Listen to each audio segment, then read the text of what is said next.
Are you in the club? Are you one of us? Everybody wants to be one of us. Don't you? Let's do this.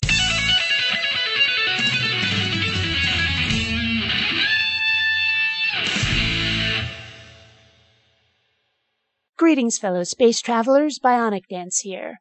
If there's anything I know, it's how great it is to be part of something, to know the secret handshake, to know the slang words, to wear the patch or the outfit, to belong, to be distinct from other people in special, exclusive ways.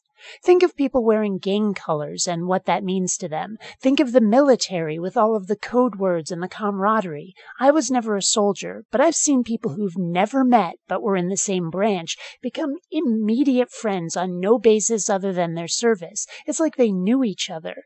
It's the same with fraternities and sororities. And it needn't be a formal organization. As a sci-fi fan, I can say things like Frel, Smeg, and Grok and be understood by other people, where others might have no clue what those words mean.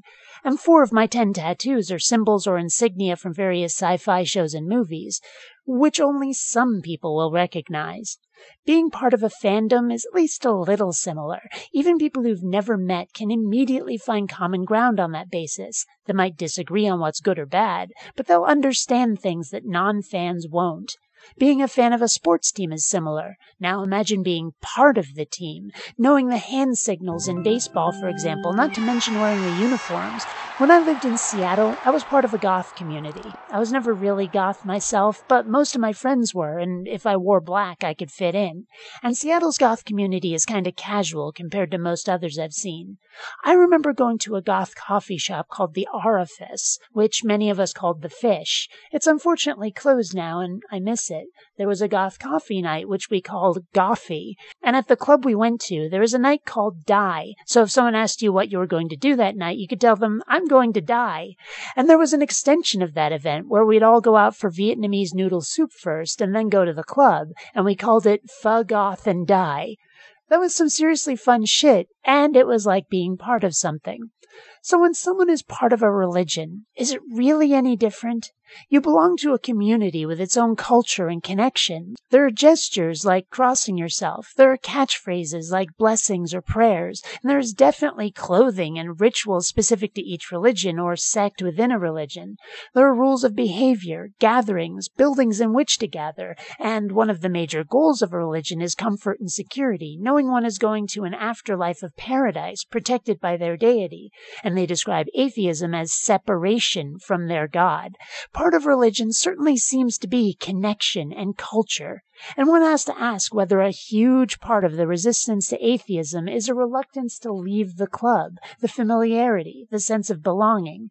How many people, having heard the arguments against the religion and seen those arguments' validity, have refused to accept them simply on the basis of fear or reluctance to abandon that sense of community? Certainly one has heard theists talk about a world without God being bleak, cold, and hopeless. How much of that is not about their deity, but rather about with whom they share their belief and their connection to them? Until next time, fellow space travelers, this is BionicDance, saying don't run on automatic. Instead, please think.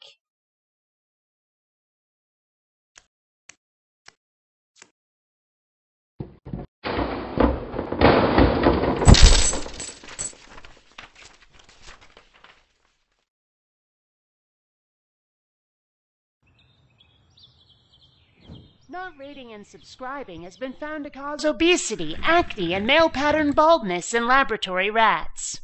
Yeah, whatever.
Don't let this happen to you.